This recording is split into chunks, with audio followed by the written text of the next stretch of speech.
Número 5, Evangelho de Jesus que escreveu Marcos, capítulo de número 2, verso de número 1 até o verso de número 5. Quem achou, diga amém. Quem está olhando no telão, diga aleluia. Chegando de novo em Cafarnaum, depois de alguns dias, o povo ficou sabendo que ele estava em casa. O povo ficou sabendo que ele estava E foram tantos os que aglomeraram ali, que já não havia lugar nem a porta, e ele lhes pregava a palavra. Vieram trazer-lhe um paralítico carregado por 4 homens.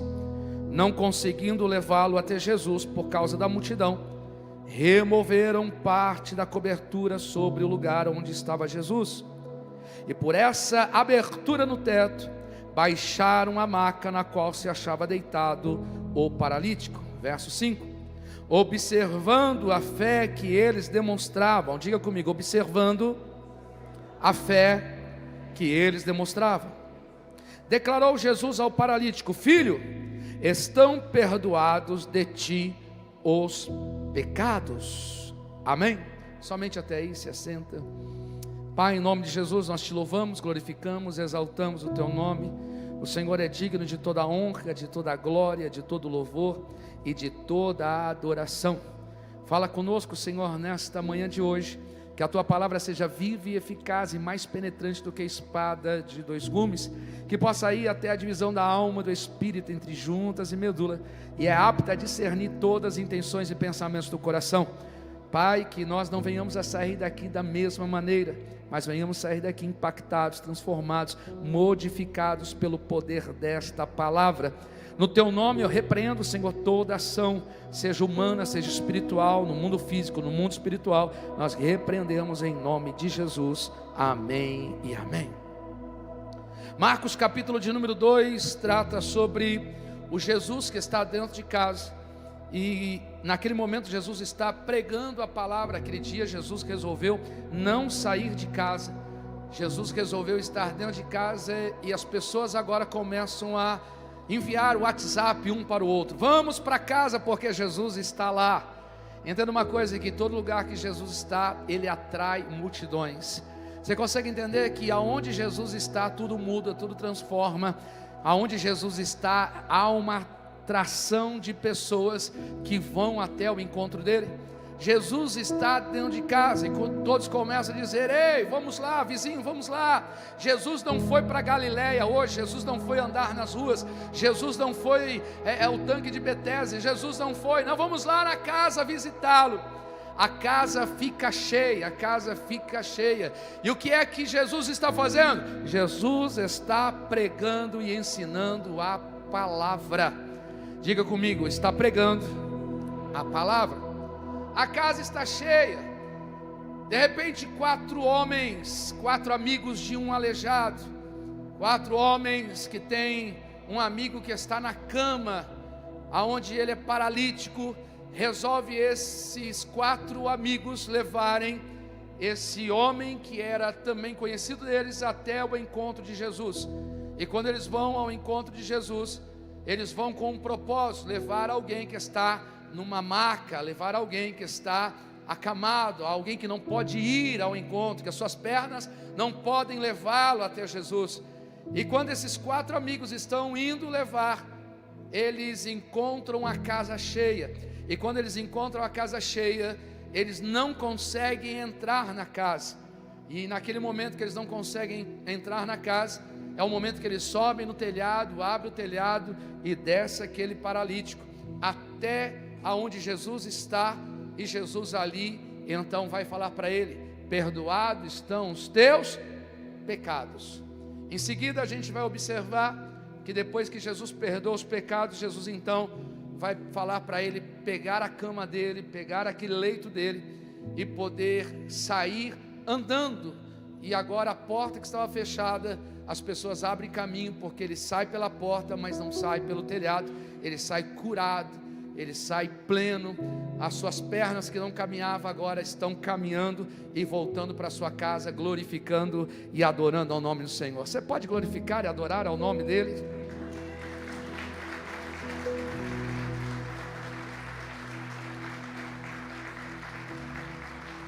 comigo, cadê os meninos? Amém? Quando a gente olha esse milagre, é um milagre extraordinário, um milagre que a gente precisa entender por que aconteceu esse milagre. Primeiro que esse milagre acontece dentro de casa. Esse milagre não aconteceu dentro do templo, não aconteceu na sinagoga, esse milagre não aconteceu nas ruas de Jerusalém, esse milagre aconteceu dentro de casa. Então eu tenho a entender que esse é um dia a qual Deus quer falar conosco, que existem milagres a acontecerem dentro da sua casa.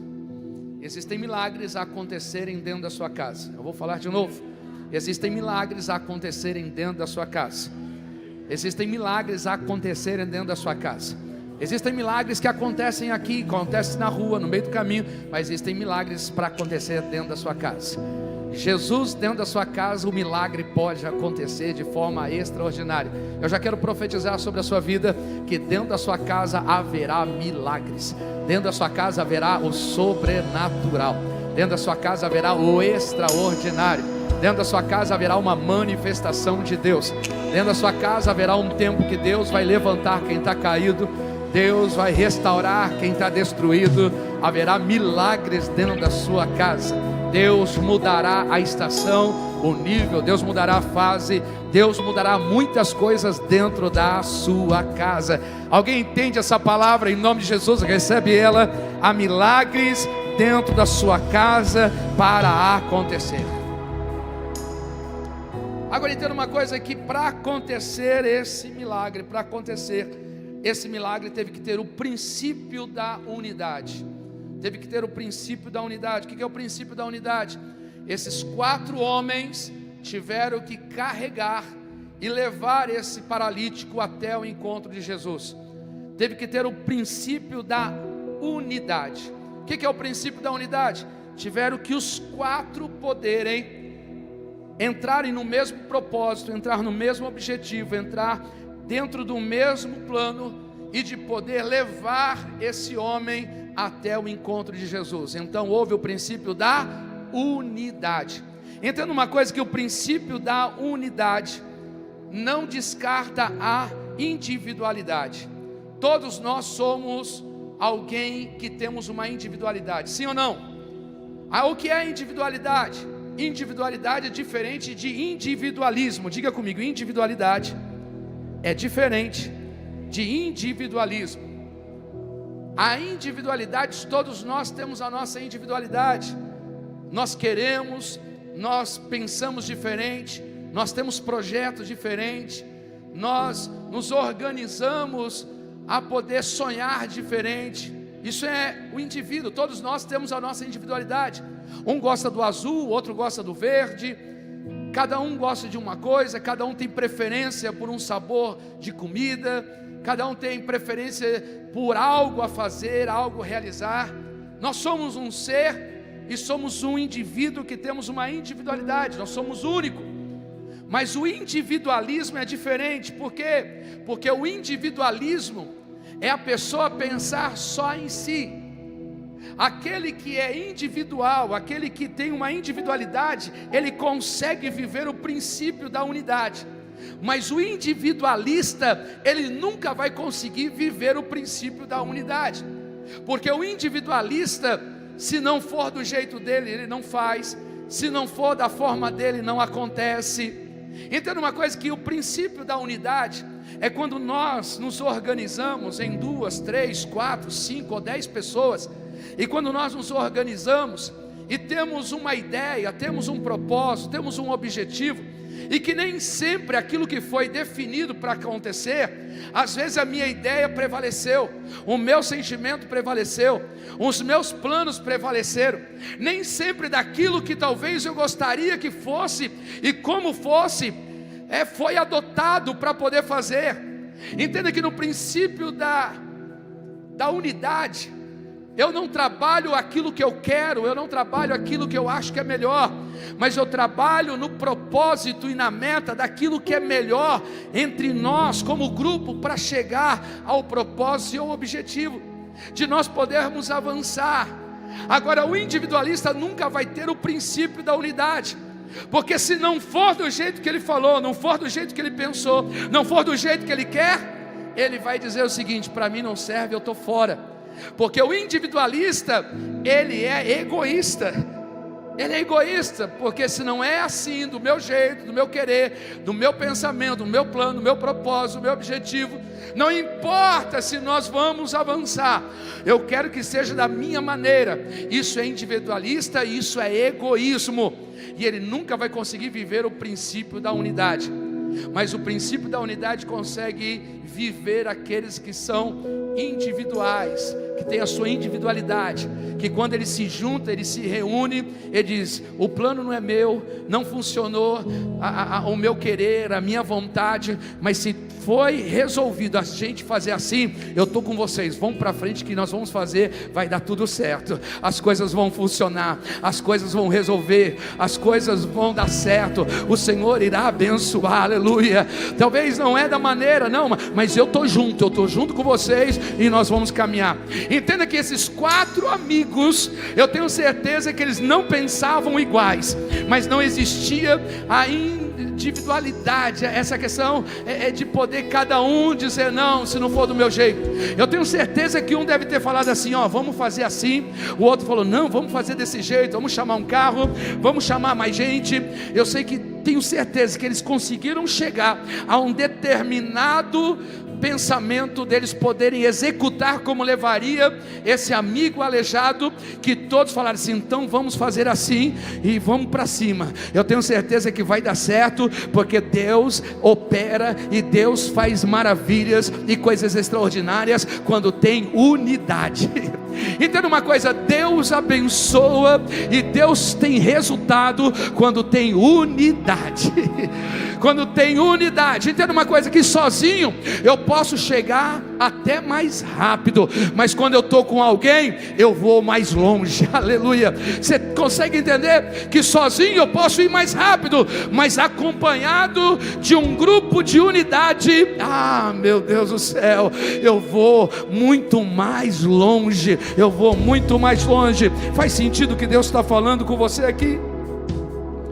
Existe força na unidade, existe força na unidade, porque na unidade é a gente poder ficar feliz, mesmo que não foi os meus planos, mesmo que não foi do jeito que eu queria, mas eu fico feliz como se tivesse sido do meu jeito, pelo resultado que estava dando. E esses 4 homens têm o princípio da unidade.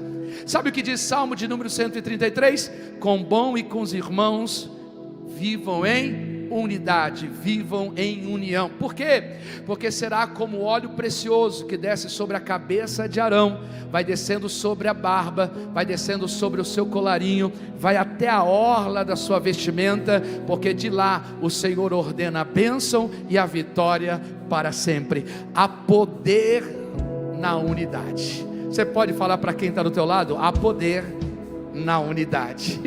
Há poder na unidade. Há poder na unidade. A minha opinião pode ser diferente, mas se o que vai fazer será bom para todos, eu apoio e me esforço para acontecer. Conte comigo, aleluia. Você pode falar isso para quem está do teu lado. Fala assim: se a minha opinião é diferente, mas se for para fazer e será bom para todos, eu apoio e me esforço para fazer acontecer. Conte comigo, ficarei feliz como se fosse para mim. Você pode celebrar ao Senhor, celebra o nome dEle, exalte a Ele, adore a Ele, aleluia. Olha o que diz Mateus capítulo 18, verso 18, 19 e 20, diz assim: se 2 de vocês concordarem na terra em qualquer assunto sobre o qual pedirem, isso lhes será feito por meu Pai que está nos céus. Pois onde se reúnem 2 ou 3 em meu nome, ali estou no meio deles. O que é que Jesus está dizendo? Se houver o princípio de unidade, com 2 ou 3 pessoas reunidas no meu nome, e elas concordarem, elas chegarem a definirem o que elas querem, e poder estar lá pedindo no meu nome, eu farei. eu abençoarei, eu estarei no meio deles. Então, no princípio da unidade, Deus está no meio, Deus está presente, aleluia. Em nome de Jesus eu declaro sobre a sua casa: se não há unidade, haverá unidade. Se o lugar que você trabalha não tem unidade, haverá unidade. Se no caminho por onde você anda não há unidade, em nome de Jesus, que o Senhor prepare 2 ou 3 ao seu lado, para que Ele esteja no meio, com o princípio da unidade, resolvendo e atendendo o que for pedido para Ele, aleluia. Celebre o nome dEle.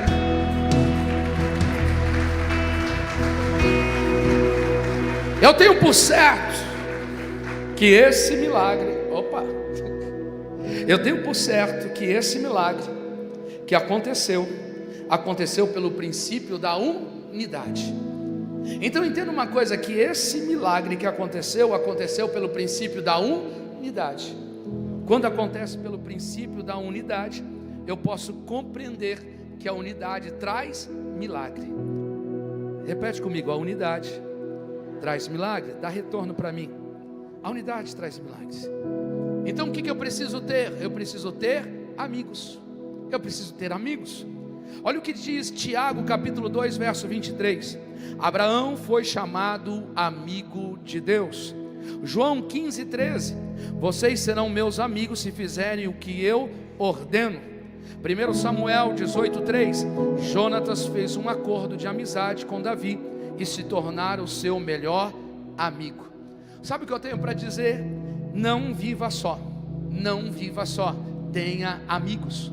Não se isole, não fique sozinho, tenha amigos. Nós precisamos ter amigos. Pastor, mas é tão difícil, porque ele pensa diferente, ela pensa diferente, ele pensa dessa maneira, eu penso dessa forma. Entenda uma coisa: o princípio da unidade não é a gente pensar da mesma forma, mas é a gente poder definir o que é bom para todos, para que a gente possa ter. Em nome de Jesus eu declaro que Deus irá preparar amigos para você, irá preparar amigos à sua volta, aleluia. Irá preparar pessoas que possam ter um coração em poder dizer: vamos juntos nessa, vamos juntos compartilhar nessa situação, aleluia.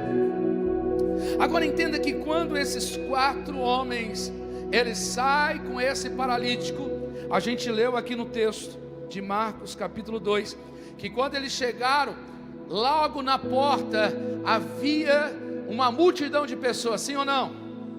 E que eles não podiam entrar pela porta. Havia uma barreira, havia uma multidão, eles não podiam entrar. Agora eu pergunto, eles desistiram, eles voltaram atrás porque não podiam entrar? Não. Porque entenda uma coisa: desistir não é opção. Desistir não é opção quando as coisas não estão favoráveis à sua vida. Quando eles saem determinados, e eles saem ali com fé para levar aquele paralítico até o encontro de Jesus que está na porta. Agora eles estão na porta, eles vão desistir? Não, desistir não é uma opção. Olha para quem está do teu lado e fala assim: desistir não é uma opção. O que eles vão pensar é: se nós chegamos até aqui, por que nós vamos desistir? Se nós chegamos até aqui, por que nós vamos voltar atrás? Se nós chegamos até aqui, por que nós retrocederemos? Por que nós vamos retroceder? Não, vamos continuar. Decidir não é uma opção. Ei, eu tenho uma palavra liberada para a sua vida. Decidir não é uma opção na sua vida. Talvez você chegou até aqui, chegou com o seu casamento, chegou com o seu negócio, chegou com a sua fé, chegou com aquilo que Deus já te deu. Desistir não é uma opção. Deus não chama você para desistir. Não é por causa da luta, não é por causa da barreira, não é por causa de uma porta fechada, não é por causa de pessoas que estão bloqueando que você irá desistir. Desistir não é uma opção. Desistir não é uma opção. Chegaram à casa e a casa estava cheia, a porta estava impedida. Entenda uma coisa aqui: quando eles veem que a porta está fechada, cheia de pessoas, o que é que eles vão fazer? Eles vão subir no telhado. Agora, como é que eles sobem no telhado? Como é que eles vão chegar até o telhado? A maca está na horizontal, ok? A escada, se eles vão subir pela escada, a escada está na vertical, ok? Como é que eles sobem o aleijado? Será que eles tiram ele da maca? Um sobe primeiro, o outro coloca nas costas, depois o outro pega? Ou será que eles puxam a maca, amarra? Como é que eles fazem? Não sei. Como é que eles chegaram até o telhado, sendo que tinha um homem que estava na cama, um homem que estava acamado? Como é que eles vão chegar no telhado? Entenda uma coisa, todas as vezes que você não desistir, Deus vai te dar uma ideia para o novo. Todas as vezes que você não desistir, Deus vai te dar uma obra extraordinária e uma estratégia para você fazer. Eu vou repetir, todas as vezes que você não desistir, Deus tem uma ideia para você fazer as coisas acontecerem. Todas as vezes que você não desistir, Deus tem uma estratégia nova para as coisas serem realizadas. Todas as vezes que você não desistir, Deus tem uma oportunidade de fazer acontecer, a chegar naquilo que é necessário. Todas as vezes que você não desistir, Deus tem uma ideia para você fazer mudar e as coisas acontecerem. Uma ideia tudo muda, uma ideia tudo transforma, uma ideia todas as coisas são transformadas. Ei, eu quero liberar em nome de Jesus, que você não decidindo, Deus tem uma ideia nova para você, Deus tem uma estratégia nova para você. Você pode celebrar o nome dele, celebra ele.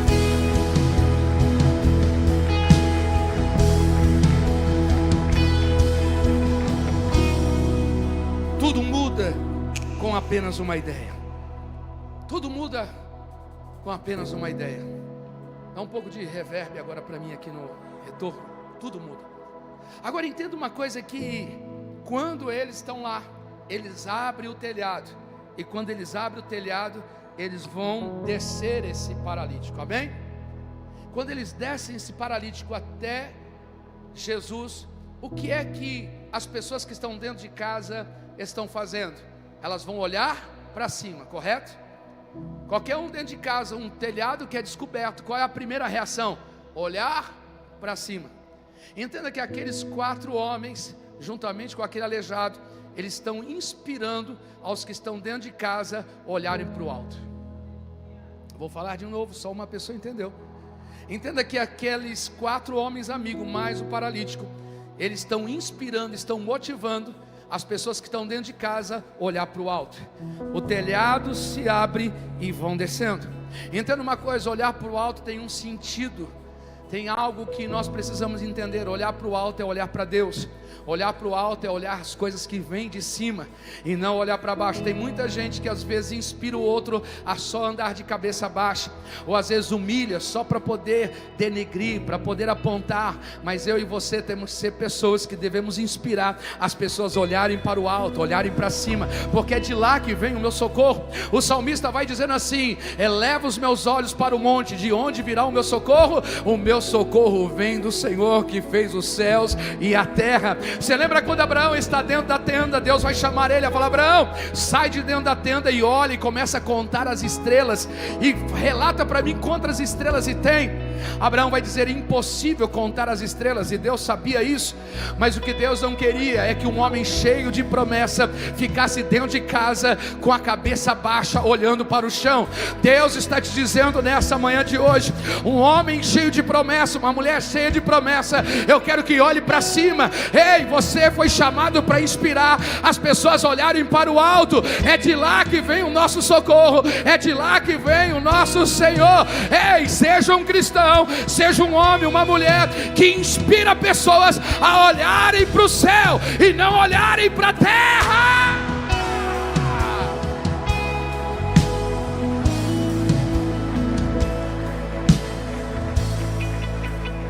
Aleluia. Eles olham. Agora aquele homem quando desce, aquele homem quando chega até Jesus, que as pessoas foram inspiradas a olharem para cima, aquele homem quando chega na presença de Jesus, esse é um momento que é interessante, que Jesus vai falar para ele: perdoados estão os teus, perdoados estão os teus. Só que aquele homem Ele foi lá para os seus pecados serem perdoados ou para ele ser curado? Repete comigo. Aquele homem foi para lá para que os seus pecados fossem perdoados ou para que ele fosse curado? Que ele fosse curado. Muito bom. Se aquele homem foi lá para que ele fosse curado e não fosse perdoado, o que é que Jesus está dizendo? Nem tudo que você quer é o que você precisa. Nem tudo que você quer, primeiro eu te dou. O que Jesus está dizendo é, mesmo que você quer ser curado, mas o que você precisa é ser perdoado. Entenda uma coisa, que nem sempre Deus tem o que eu quero, mas Ele tem o que eu preciso. Nem sempre Deus tem o que eu quero, mas Ele sempre tem o que eu preciso. Pastor, como é que eu quero uma coisa e Deus me dá o que eu preciso? Entenda uma coisa, o seguinte, que nem sempre o que eu quero Deus tem, mas o que Deus tem, sim, é o que eu preciso. Porque entenda uma coisa, milagre, irmãos, milagres é só para amenizar uma dor do presente. Milagre só vai ser simplesmente para amenizar, vai ser simplesmente para resolver um problema do agora. O milagre é isso, para aliviar uma dor do momento. Sim ou não? Porque na eternidade, uma hora todos nós vamos, na hora da eternidade todos nós vamos chegar. Na eternidade, qual é a diferença que vai ter quem era paralítico e quem não era paralítico? Haverá diferença? Na eternidade, qual é a diferença? Não haverá diferença na eternidade. Quem era paralítico aqui nessa terra e quem não era paralítico. Milagre sempre vai ser para amenizar uma dor. Entenda uma coisa, que todos nós um dia partiremos. Até mesmo aquele Lázaro que Jesus ressuscitou, ele voltou a morrer novamente. Todas as pessoas que Jesus curou e que fez milagre, essas pessoas morreram, elas partiram.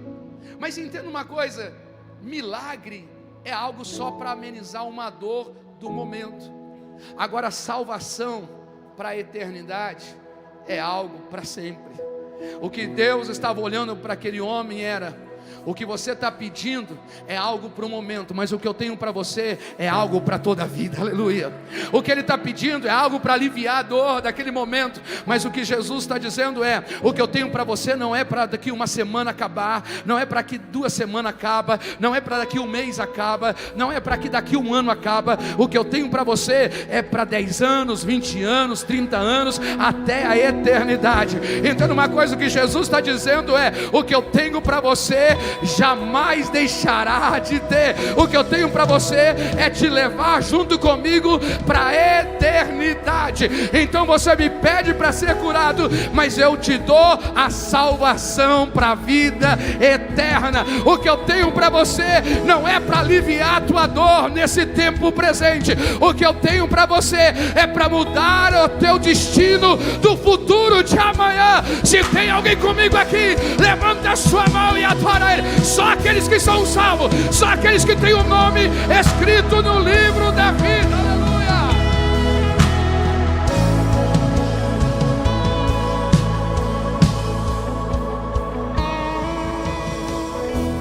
Nem sempre Deus tem o que eu quero, mas sim o que eu preciso. É por isso que Jesus está dizendo lá: perdoados estão os teus pecados. Perdoados estão os teus pecados. Nem sempre é. O que eu quero é o que eu preciso. Entenda que a cura era só para aliviar uma dor do momento. Agora, entenda uma coisa, que quando Jesus está falando isso, logo em seguida Jesus vai olhar e vai dizer: eu estou fazendo isso pela fé deles, porque o que Jesus olha e vai realizar nesse homem dentro de casa é pela fé dos 4 amigos. Entenda que a fé dos 4 amigos é que chama a atenção de Jesus. O que Jesus está realizando na vida daquele homem não é pela fé do homem, mas é pela fé dos 4 amigos. Agora entenda uma coisa: que tipo de fé que esses amigos têm? Não é um tipo de fé individualista. Qual é a fé individualista? A fé individualista é que eu sempre tenho fé para que eu possa me beneficiar. Eu sempre tenho fé que é só para mim, mas eu nunca tenho fé para mudar a história de alguém. Eu nunca tenho fé para poder modificar a fase de alguém, a estação de alguém. Então a fé individualista é a fé que eu só penso em mim, só penso se eu vou me dar bem, se as coisas vão resolver para mim. E o que chama a atenção em Jesus é a fé que eles têm da unidade. A fé que eles têm não é a fé para eles, é a fé para mudar a história do seu amigo. É a fé que eles têm que não cabe a eles poderem resolver um problema deles, mas é a fé que cabe a resolver um problema de um amigo deles. É a fé que pensa no próximo. É a fé que tem para que o próximo possa resolver a sua situação. E aí Deus chama a atenção dizendo: o que eu estou fazendo aqui nesse paralítico não é pelo paralítico, mas é pela fé daqueles que trouxeram o paralítico até aqui. Você consegue entender isso? Consegue entender que para a gente entender e Deus fazer alguma coisa, nós não podemos ter uma fé individualista. Precisamos ter uma fé a ponto de poder mudar a história de quem está do nosso lado, do próximo que está do nosso lado, daquele que está à nossa volta. Deus age dessa maneira. Entenda uma coisa, que o que Deus faz na minha vida e faz na sua vida não é só por nós, mas é por alguém que fez por nós. Quem são essas pessoas que estão ali e que está chamando a atenção de Jesus, que Jesus está vendo e fala pela fé deles? Jesus ficou admirado pela fé deles. Quem é eles? Quem é eles? Eles são os que carregavam a maca, são aqueles que carregavam a cama dele. Jesus fica admirado por aqueles que estão carregando a maca. E o que Jesus vai fazer na vida daquele homem não é pela fé do homem, é pela fé deles. Diga comigo, pela fé deles. Agora entenda uma coisa: quem são eles? Quem são eles para que Jesus fique admirado e vai fazer alguma coisa na vida do paralítico? Eles são aqueles que carregam a cama, são aqueles que carregam a maca. Agora entenda uma coisa: eu e você estamos aqui. Quem carregou a nossa maca para a gente estar aqui hoje? Quem carregou a nossa maca para que nós pudéssemos estar aqui hoje? Quem foi que chorou lágrimas para a gente poder estar aqui hoje? Quem foi que dobrou o joelho para que a gente pudesse estar aqui hoje? Quem foi que falou de Jesus para nós e nos trouxe até aqui para que a gente pudesse receber de Jesus hoje? Quem foi? Entenda uma coisa: eu não vim sozinho, você não veio sozinho. Alguém carregou a sua maca, alguém carregou a sua cama para te trazer até Jesus. Aleluia. É pela fé deles que Deus está fazendo e está movendo na sua vida. É pela fé deles, de mãe, de pai, de amigos, de pessoas que carregaram a sua maca, carregaram a sua cama para te trazer até aqui e Deus te levantar, te colocar de pé, te estruturar, te abençoar, te prosperar, de formar família, de poder mudar a sua história. Quem são eles? Eles são aqueles que estão lá do lado de fora e que talvez você nem mais lembra deles, mas são através deles que o poder de Deus se manifestou para mudar a sua história, mudar a sua casa, mudar a sua família. E o que Deus está nos pedindo hoje é: não tenhamos uma fé individualista, que nós possamos ter uma fé de carregar a maca de alguém também, para poder esse alguém ser abençoado. As tuas lágrimas, o teu evangelismo, a tua oração, levar pessoas até o encontro dele, porque eu e você somos aqueles amigos. Aleluia! Se tem alguém me entendendo aqui, glorifica o nome dele, exalte a ele, exalte a ele. Ele é digno de glória, ele é digno de honra, ele é digno de adoração. Isso mexe com Jesus. A visão do coletivo, a visão do coletivo mexe com Jesus. A visão de que esses homens se movem. Sabe o que nós precisamos? Nos mover coletivamente. A fé não pode ser individualista. A fé tem que ser no coletivo. Olha para quem está do teu lado, a fé tem que ser no coletivo. Sabe por quê? Porque nós somos corpo. A Bíblia diz assim, Paulo vai dizendo que Cristo é a cabeça e nós somos o corpo de Cristo. A igreja é o corpo de Cristo. Entenda que esse corpo de Cristo, ela é constituída por vários membros. Nós somos membros e formamos um corpo, onde Cristo é a cabeça. Agora entenda uma coisa, que como membros de um corpo, a gente precisa estar inserido no corpo para que tenha vida. Porque um corpo, se faltar um dedo, o corpo morre? Não, o corpo não morre. Então se faltar um membro, que é um dedo, ou se faltar um pé, faltar uma mão, o corpo continua vivo. O corpo não morre, ele fica deficiente, mas não morre. Mas se o membro estiver fora do corpo, ele permanece vivo? Não. Então é possível o corpo viver sem um membro, mas é impossível um membro viver sem um corpo. O que eu quero dizer com isso? Que não existe vida fora da igreja. Não existe vida que alguém possa querer dizer assim: eu vou servir a Deus, eu não preciso estar na igreja, eu não preciso conviver com os irmãos, eu não preciso partilhar, eu não preciso ser membro, eu não preciso, não, eu vou ficar na minha casa, eu vou servir do meu jeito, eu creio em Deus, eu creio aí, está tudo certo. Com certeza daqui a pouco vai perder essa vida e não vai ter mais vida, porque um membro fora do corpo, ele não consegue subsistir tanto tempo vivendo, uma hora ele perde. Não existe vida fora do corpo, que é a igreja do Senhor. A gente só vai conseguir ter vida a partir do momento que nós estamos inseridos no corpo chamado igreja. Então hoje existe tanta gente desigrejado, querendo dizer: eu sirvo a Deus e eu não preciso estar lá sob a direção de um pastor, de uma liderança, estar envolvido, participando de ceia, participando de culto. Isso não existe. Logo logo esse membro morre, porque não está inserido no corpo. O corpo sem um membro, ele permanece vivo, mas um membro sem estar no corpo, logo ele morre. Faz sentido o que Deus está falando aqui nessa manhã de hoje? Não existe vida fora.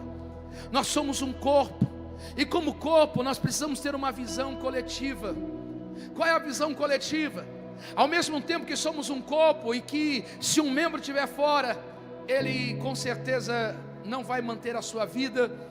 Eu preciso entender que também quando o meu pé dói, quando talvez eu estou lá com a minha unha encravada do dedo, eu consigo dormir? Consigo dormir ou não? Começa a latejar, começa a inchar, começa a ficar infeccionado, eu consigo dormir? Não. Mas o que é que tem a ver o meu braço com o meu dedo do pé? O que é que tem a ver o meu coração com o dedo do pé? Não tem nada a ver. Mas eu tenho que entender que se uma parte do corpo está doendo, todo o meu corpo sente.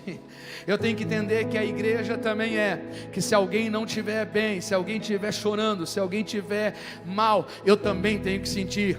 Por quê? Porque o corpo trabalha no coletivo, não trabalha no individualismo. Aleluia. Então o problema de um é meu problema também, a dor de um é minha dor também. Eu não posso poder dormir se alguém estiver chorando, se alguém estiver doendo, se alguém tiver, eu tenho que ajudar a cuidar. Chacoalha quem está do teu lado e fala assim: nós somos um corpo, e nós precisamos sentir a dor do outro. Aleluia. Isso chama-se empatia, isso chama-se misericórdia, isso chama-se alguém que dá atenção. Entenda uma coisa: a igreja não é individualista, a igreja é o corpo de Cristo. Se tem alguém chorando aqui, se está doendo aqui, eu e você precisamos cuidar, eu e você precisamos estender as mãos e precisamos dizer: eu vou te ajudar. Aleluia. Eu não consigo resolver, mas eu vou te levar para quem resolve. Eu não consigo entender, mas eu levarei para quem entende. Se tem alguém que compreende essa palavra, levanta sua mão e adora o nome dele, exalte a ele.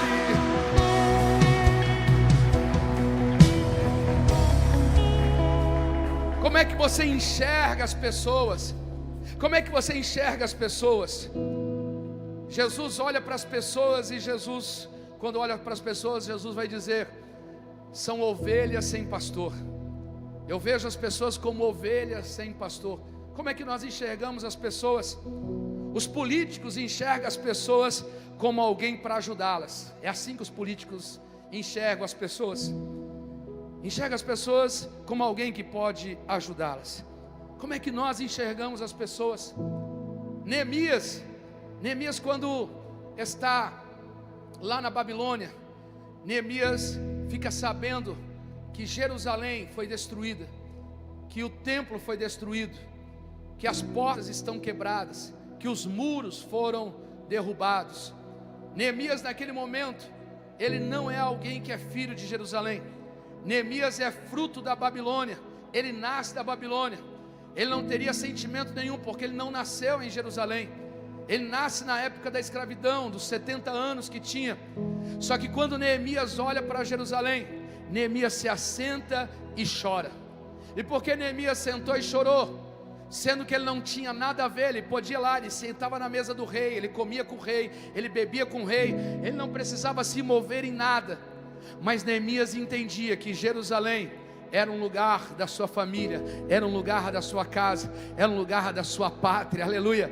Ele se assenta e chora, e Neemias vai expressar olhando para aquele lugar, e Deus vai ordenar para que ele possa ir lá reconstruir os muros, para que ele possa reparar as portas, e que ele possa levantar o templo novamente.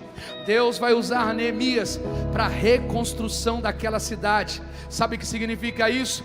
A forma como Neemias olha, a fé que Neemias tem, não é uma fé individualista, é uma fé onde ele percebe que é coletiva, é uma fé para o próximo, para ele levantar o que está caído, para ele restaurar o que foi destruído. Sabe o que Deus está pedindo para mim? Deus está pedindo para você, que eu e você precisamos ter como Neemias, como esses 4 homens que nós estamos citando, olhar para alguém que está caído, olhar para alguém que está destruído, e podemos dizer: não é problema nenhum meu, mas eu vou ajudá-lo, eu vou estender as mãos e eu vou levá-lo até Jesus, porque eu sei que eu posso colocar de pé aquele que está caído, aleluia. Nós somos corpo, o meu sentimento e as minhas lágrimas, elas descerão sobre os meus olhos, e o Senhor contemplará, e o Senhor me ajudará a levantar quem caiu. Se tem alguém que entende aqui, glorifique e exalte ao Senhor.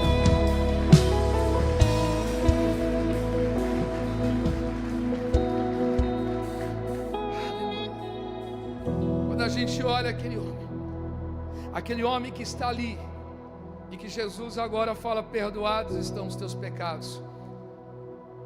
Tem um grupo dentro de casa que é os fariseus, os escribas, que são os religiosos da época.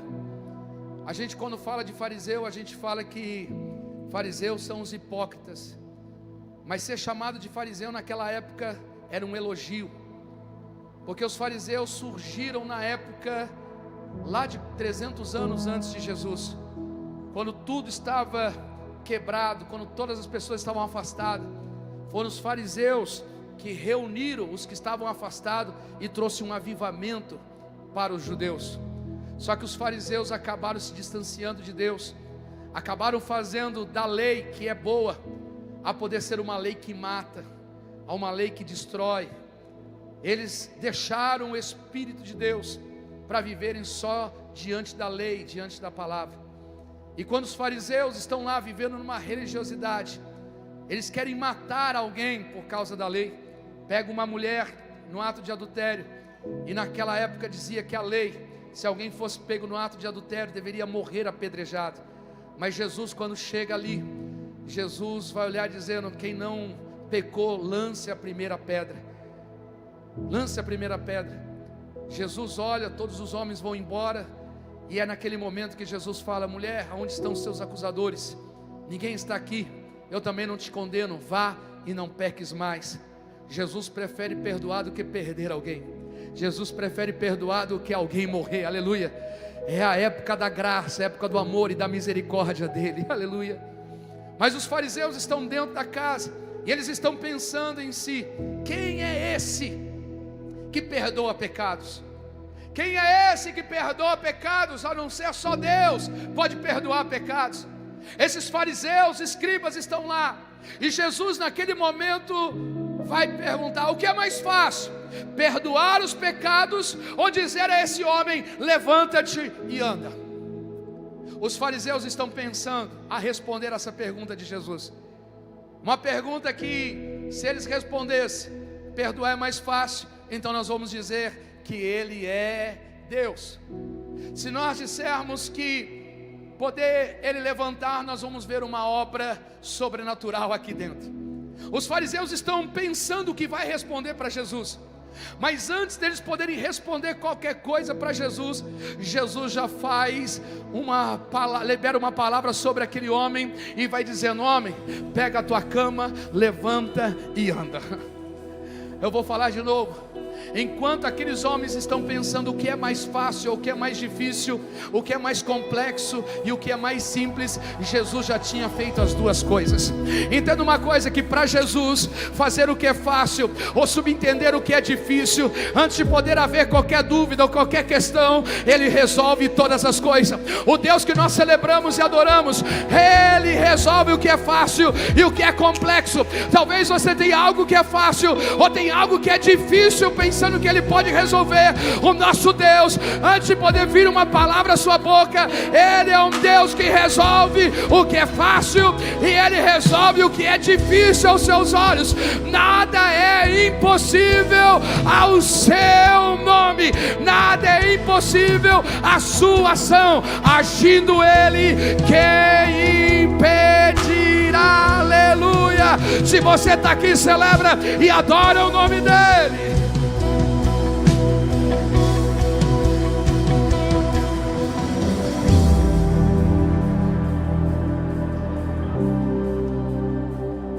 Jesus então resolve, antes mesmo deles poderem entenderem o que era mais fácil ou o que era mais complexo, Jesus já tinha resolvido as duas coisas. Você consegue entender isso? Então entenda uma coisa: para Jesus não tem o que é mais fácil ou o que é mais complexo. Ele resolve todas as coisas, Ele muda todas as coisas. Chacoalha quem está do teu lado e fala assim: nada é impossível a Deus. Ele é o Deus que perdoa, mas Ele é o Deus que resolve as coisas impossíveis dos homens. Aleluia. Jesus resolve antes de poder vir uma resposta daqueles fariseus. Jesus responde antes que uma palavra venha deles poderem responder. Se coloque de pé. Mas quando a gente percebe que esse mesmo Jesus que está lá, quando a gente percebe que esse mesmo Jesus que está lá, e Jesus naquele instante, vem comigo, louvor, vem comigo os instrumentos, isso, sobe comigo. Quando a gente percebe que Jesus está ali, e aquele momento é o momento que Jesus vai dizer para ele: perdoados estão os teus pecados. O que Jesus está fazendo é: eu não quero você só nessa vida, eu quero você comigo na eternidade também. Você entende? O que Jesus está dizendo é: eu não quero você comigo só nessa vida, eu quero você na eternidade comigo também. E para entrar na eternidade eu preciso perdoar os seus pecados. Aí quando Jesus diz isso, logo em seguida Jesus vai dizer para ele: levanta e anda. Levanta e anda. Entenda uma coisa: primeiro ele recebe o que ele precisa, segundo ele recebe o que ele deseja. Diga comigo: primeiro ele recebe o que ele precisa, depois ele recebe o que ele quer.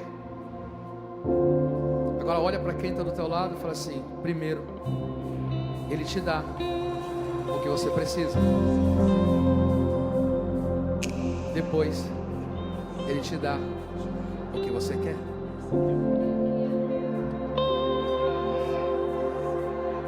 Eu vou falar de novo. Primeiro ele te dá o que você precisa, depois ele te dá o que você quer. Esse é o Jesus que nós estamos aqui. Você veio nessa manhã de hoje para Ele poder dizer: eu vou mudar a sua casa, eu vou entrar na sua casa. Dentro da sua casa eu dou o que você precisa, depois eu dou o que você quer. Primeiro eu trago para dentro da sua casa o que você precisa, depois eu trago para dentro da sua casa o que você quer. O que é que você quer? O que é que você quer? Esse Deus é um Deus que Ele não deixa de dar o que a gente quer, mas primeiro Ele dá o que a gente precisa. Aleluia. Essa é a manhã que Deus separou para mim e para você. O milagre acontece no poder da unidade. O milagre acontece no poder da fé em comum que nós estamos. O milagre acontece pela obediência, pela estratégia, pela uma ideia. Desistir não é uma opção. Todas as vezes que você não desistir, Ele te dá uma ideia nova, uma estratégia nova, alguma coisa para você fazer. Se nós chegamos até aqui, nós não retrocederemos, nós não voltaremos atrás. Você não voltará atrás na sua fé, você não voltará atrás ao mundo. Existe algo a subir. Eu e você precisamos ser pessoas a poder inspirar outras a olharem para cima, a não olharem para a terra, mas olharem para o céu, porque é de lá que vem o nosso socorro. O nosso socorro vem do Senhor que fez os céus e a terra. Entenda uma coisa: os fariseus não determinaram o que Jesus podia fazer ou deixar de fazer. O pensamento da religiosidade não determinou o que Jesus precisava fazer e realizar. Entenda uma coisa: que opinião alheia não define o que Deus vai fazer ou deixar de fazer na sua vida. Eu vou repetir: que opinião do lado de fora alheia não define nem determina o que Deus há de fazer na tua história. Aleluia.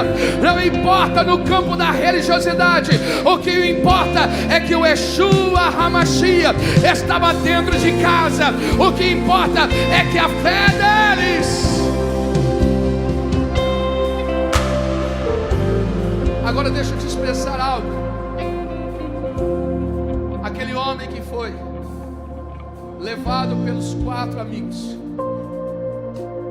aquele homem, com certeza ele expressa uma gratidão, sim ou não? O que é uma gratidão?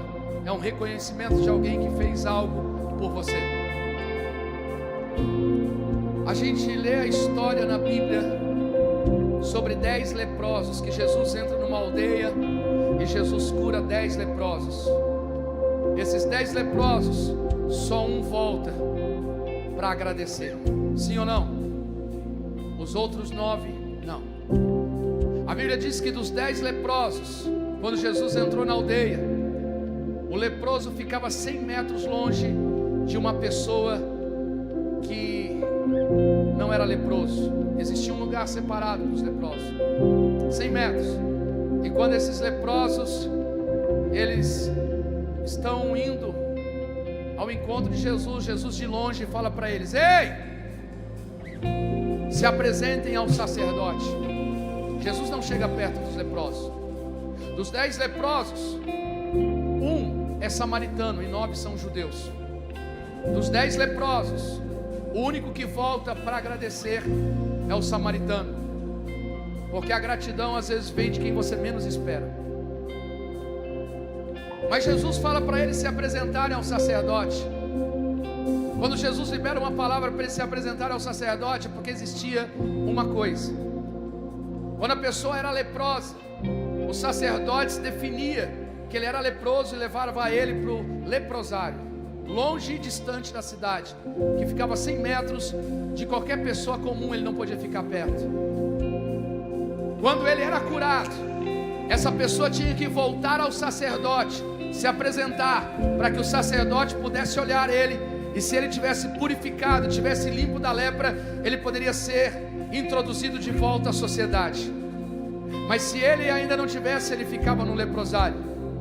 Jesus, quando encontra esses leprosos nessa aldeia, Jesus diz: ei, se apresente ao sacerdote. Eles não foram curados imediatamente. Esses leprosos, eles estão indo até o sacerdote, mas ainda estão leprosos. Aí diz que no meio do caminho, eles percebem que não estão mais com lepra. Entenda que o milagre que aconteceu na vida dos leprosos foi princípio da obediência. Porque existem milagres que não acontecem imediatamente, mas existem milagres que acontecem no meio do processo da caminhada. O princípio da obediência, Jesus falou: apresenta-se ao sacerdote. Eles estavam caminhando, mas ainda eles estavam leprosos. Mas quando eles chegaram ao sacerdote, eles já estavam curados, eles estavam limpos. Entenda uma coisa: existem áreas da sua vida que talvez você não está vendo, mas Deus já está trabalhando, e é no meio da caminhada que Ele vai fazer as coisas acontecerem. Aleluia. Esses 10 homens leprosos, só um voltou para agradecer, e os outros 9 foi ingrato, sim ou não? Sim ou não? Sim. Vamos mudar o nosso conceito de gratidão, amém? A gente pensa o seguinte: se a gente encontrasse com esses 10 homens leprosos no meio do caminho, vamos pensar, se a gente encontrasse com esses 10 homens que já foram curados, e se a gente perguntasse para eles: vocês têm raiva de Jesus? Os 10 homens falariam que teriam raiva, sim ou não? Não, nós não temos raiva de Jesus. Se nós perguntássemos para esses 10 homens que foi curado no meio do caminho, e falasse para eles: quem curou vocês? Jesus. Se nós perguntássemos para eles: vocês são gratos por aquilo que Jesus fez na vida de vocês? O que eles diriam? Sim. Então eles teriam a gratidão no coração. Então qual é o conceito de gratidão? Gratidão não é para se guardar no coração, gratidão é para se compartilhar com aquele que deu. A diferença desses 10 leprosos é que um só expressou a gratidão. Entenda uma coisa: que se você às vezes ajudou alguém, segura isso, porque Deus está falando no meu coração. Talvez é uma mensagem que talvez não estava introduzida, mas Deus trouxe ao meu coração. Às vezes você ajudou alguém e alguém não te deu um obrigado, não falou nada. Talvez você fale assim: ingrato. Quando precisou eu ajudei, quando eu precisou eu estendi a mão, quando eu precisou eu fiz isso. E talvez ele nunca falou um obrigado, nunca retribuiu, e você chamou ele de ingrato, sim ou não? Mas se você perguntar a essa pessoa, com certeza ela vai falar: claro que eu sou grato, eu reconheço tudo que fizeram por mim. Mas a gratidão, ela não é para guardar no coração. A gratidão é para ser expressada. A gratidão é para ser demonstrada. Quando aquele único samaritano, ele vai expressar a gratidão, voltando dizendo: obrigado, Jesus, por aquilo que o Senhor fez. Entenda uma coisa: a gratidão no meu coração e no seu coração, ela não pode ficar ali guardada. Nós temos que expressar isso. Temos que expressar essa gratidão, tanto a pessoas que talvez carregaram a nossa marca, quanto a Jesus que também fez a nossa vida. Aleluia.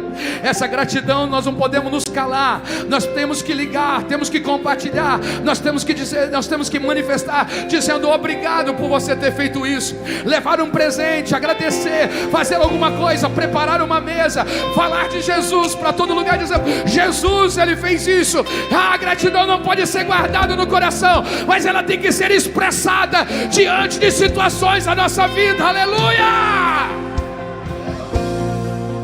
Aquele homem foi curado, aquele homem saiu daquele lugar, ele entrou, alguém carregando ele, mas ele saiu andando pelas suas próprias pernas. Aleluia. Ele entrou dependendo de alguém, mas ele saiu livremente independente. Aleluia. Eu tenho uma palavra para liberar sobre a sua vida. Chegou o tempo na tua história, chegou o tempo na tua casa de você deixar de ser carregado para andar com as suas próprias pernas, para você poder avançar, para você crescer, para você, aleluia, celebrar a Ele, adora Ele, adora Ele, adora Ele. Celebra